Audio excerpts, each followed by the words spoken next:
Welcome to our lecture online. In this video, we're given two sets of two lines and we're asked to find of each of the sets which of the two lines has the steepest slope, which has the greatest slope, which line is steeper. Well, we could calculate the slope of each one and then see which has the bigger slope, or we could graph them on a graph. And sometimes you may want to do both. Once you graph lines on a graph, you have a better visual representation of what's going on. It makes it easier to interpret and to understand what is happening. So let's go ahead and graph them. How do we do that? Well, we need to realize that these have x and y components. So let's say that this is the x1, this is y1, this here is x1, this here is let's call it x2 and y2 because we have 2 points, point 1 and point 2, so we have the x and y coordinates, call it x1, y1, x2, y2. So to graph the first point, we find the x value to be 1, so let's go ahead and put some x values on here. And let's say 1, 2, 3, 4, 5, 6, 7, 8. So this is 1, 2, 3, 4, 5, 6, 7, 8. And here are the y values. We have 1, 2, 3, 4, 5, 6, 7, 8. So 1, 2, 3, 4, 5, 6, 7, 8.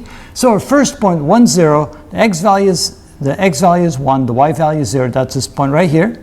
So that's the point 1, 0. And then we have the point 7, 4. So we go to 7 in the x-axis and up 4 on the y-axis. So where this line and this line come together, that is where we have the second point. So this is point 7, 4, and this is point 1, 0. Now we connect those 2 points, and that gives us the first line, line 1. So let's connect those, and there we go. Since I don't have a ruler, it's a little crooked, but good enough. All right, how about line 2? The first point is 7, 0. So that would be this point right there. That's point 7, 0. 7 for the x value, 0 for the y value. And the next point is 3, 6. 3 for the x value, 6 for the y value. So that's where those two lines come together. 3 for x, 6 for y. That's this point right there. So this is the point 3, 6. If I connect those two lines, those 2 points, I end up with something that looks like this. All right. So now, this here is line 1. It's not a bad idea to label them, and this here is line 2. You can see that when I travel on line 1 from left to right, I tend to rise. So this gives me a positive slope. On line 2, when I travel from left to right, I tend to drop in height, drop in y value, so that's a negative slope.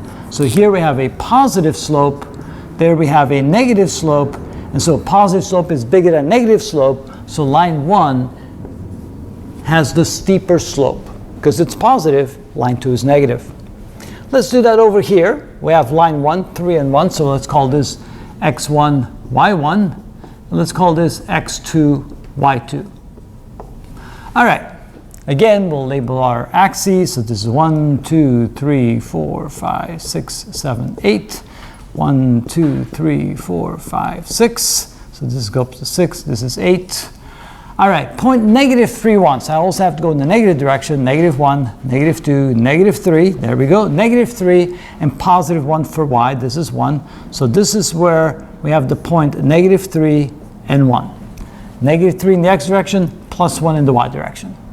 The next point is negative 7, 9, minus 2. So I need to make this a little bit longer. So it would be negative 4, negative 5, negative 6, negative 7, and negative 2 in the y direction, negative 1, negative 2. So where these two lines come together, like that, this point right here is the point negative 7 and negative 2. So I have one point here, I have another point there. When I connect those 2 points, like this, there I have line 1.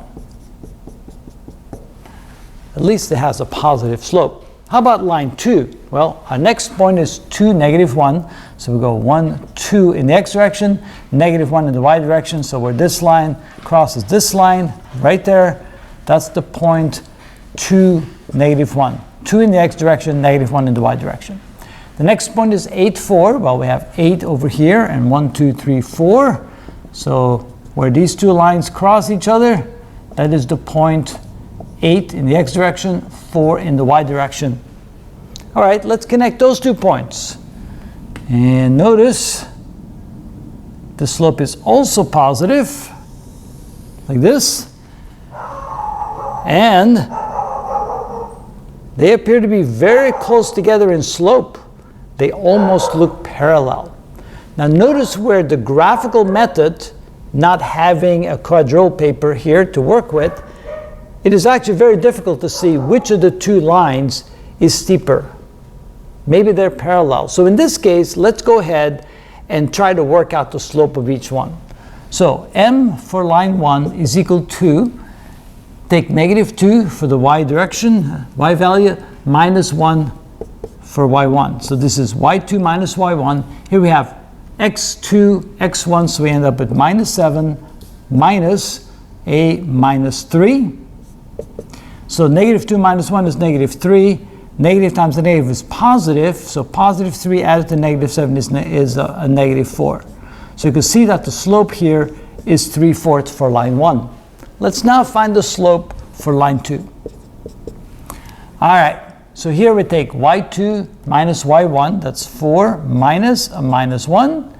And over here we get 8 minus 2, 8 minus 2. So this becomes +1 and 4, that gives me 5/6. Now notice 5/6 is a slightly bigger number than 3/4, so it looks like line 2 is slightly steeper than line 1, but based upon my drawing, they're so close I really couldn't tell the difference. So that's the weakness of the graphical method.